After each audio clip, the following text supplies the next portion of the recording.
पति ने सच में ऐसा किया तो अब मुझे डर लगने लगा है। इनका हमारे प्रति बर्ताव भी बदल रहा है। मुझे सचेत रहना होगा। वो यूं सोच रही थी। शंकर पूछता है, अनीता, कोई बुरा सपना देखा क्या? सोचो मत, सो जाओ।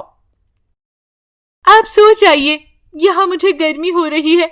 मैं बच्ची के साथ दूसरे कमरे में सो जाऊंगी, अनीता कहती है। वो दिन बीत जाता है। अगले दिन सुबह अनीता शंकर से कहती है, सुनिए, मैं कुछ दिन अपने मायके जाना चाहती हूँ। मुझे अच्छा नहीं लग रहा। मुझे माँ के घर छोड़ाइए। तब शंकर, क्या हुआ अनीता, यो अचानक मायके जाने की बात कर रही हो? मैं जाना चाहती हूँ, मुझे छोड़ आइए ना माँ के पास, अनीता कहती है। शंकर ठीक है कहता है। वो बेबी और छोटी बच्ची को लेकर मायके जाती है। अनीता की माँ उन्हें देख खुश हो जाती है। शंकर थोड़ी देर वहां रुककर फिर चला जाता है। ये क्या बेटा, आने से पहले खबर कर देती। हमेशा बुलाने पर भी नहीं आती हो, आज यूं अचानक आ गई। अनीता चुपचाप खड़ी थी।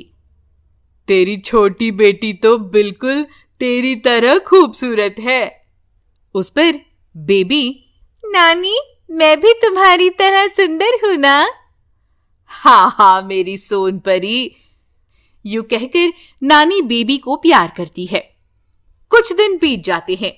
एक दिन अनीता स्नान करने गई थी, तभी शंकर आ जाता है। अपनी सास से, सासू मां, मैं छोटी बेटी को पूजा करने के लिए मंदिर ले जा रहा हूं, यूं कहता है। तब अनीता की मां, रुको शंकर, अनीता आती ही होगी, उसे भी ले जाओ। नहीं सासू मां, अनीता को आने की जरूरत नहीं, मैं अकेला ले जाऊंगा। उतने में बेबी, बाबा मैं भी चलूंगी साथ में, यूं कहती है। तब शंकर उसे मना कर देता है और बच्ची को लेकर चला जाता है। कुछ देर बाद अनीता आकर, माँ, छोटी कहाँ है? यूं पूछती है। अरे तुम्हारा पति कोई पूजा करवानी है कहकर उसे ले गया, उसकी माँ कहती है। तब अनीता, ओह माँ, ये क्या कर दिया तुमने? वो मेरी बेटी को मार डालेगा, यूं कहकर वो रोते हुए उसे ढूंढने चली जाती है। अनीता की माँ हैरान होकर, इसे क्या हो गया, यूं दौड़ रही है, यूं कहकर फिर वो भी बेबी को साथ लेकर उनके पीछे जाती है। अनीता गांव में पहाड़ पे बसे मंदिर की ओर जा रही थी। तभी उसे शंकर आते हुए दिखाई देता है।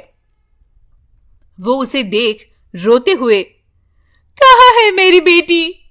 उसने आपका क्या बिगाड़ा है जो आपने उसे मार दिया? हाँ, मेरी बेटी कहाँ है? बेटी की ख्वाहिश हो सकती है, पर उसके लिए एक मासूम की जान कैसे ले सकते हो आप? मुझे मेरी बेटी चाहिए, मुझे ला दो मेरी बेटी। यूं वो रोए जा रही थी। शंकर उससे कुछ बताने जा रहा था, पर अनीता कुछ भी सुनने को तैयार नहीं थी। उतने में अनीता की माँ और बीबी भी वहां पहुंच जाते हैं। अनीता उसकी माँ से, माँ, मार दिया इन्होंने, मेरी बच्ची को मार दिया, यूं कहकर रोने लगती है। उस मासूम ने तुम्हारे क्या बिगाड़ा था जो तुमने उसे मार दिया? अब हमें भी मार दो। अनीता यूं रो रो कर चिल्ला रही थी। शंकर कहता है, अनीता, दिमाग खराब तो नहीं हुआ ना तुम्हारा? इतने में पंडित जी बच्ची को लेकर आते हैं। अनीता झपट कर उसे अपने पास लेती है। मेरी लाडो, मेरी बच्ची, यूं उससे प्यार जताती है। अनीता, क्या हुआ है तुम्हें? कैसी बातें कर रही हो? मैंने भगवान से प्रार्थना की थी, अगर माँ बच्ची दोनों सुरक्षित रहे तो उसके वजन जितने सिक्के चढ़ाऊंगा। ये बात मैंने किसी से नहीं बताई थी। तुम्हें भी इतनी ऊंचाई पर चढ़ना मुश्किल होगा, इसीलिए तुम्हें भी साथ नहीं लाया था। अनीता रोते हुए, मुझे माफ कीजिए, मैं आपको गलत समझ बैठी। उस दिन मैं नींद से घबरा कर उठी थी ना, तब मुझे सपना आया था कि आपने मेरी बच्ची को मार डाला है। मैं डर गई थी। शंकर कहता है, तुम्हारा दिमाग तो ठीक है, अपनी बच्ची को क्यों मारूंगा मैं भला? जब से इसका जन्म हुआ है आप हमसे ठीक से बात ही नहीं कर रहे, इसीलिए मैंने ऐसा सोचा। ओह, मैं तो अपने काम में व्यस्त था, इसलिए तुम लोगों से ज्यादा बात नहीं हो पाई। पर तुमने ऐसा कैसे सोच लिया अनीता? मैं बेटा बेटी में कोई फर्क नहीं करता। हाँ, मैं बेटा चाहता था, क्योंकि जब बेबी का जन्म हुआ ना, मुझे लगा मेरी माँ मेरे पास वापस आ गई है। अब की बार बेटा होगा तो बाबा आएंगे, यूं सोचा था मैंने, बस। और हाँ, अब मैं उसे पंडित जी के पास छोड़ आया था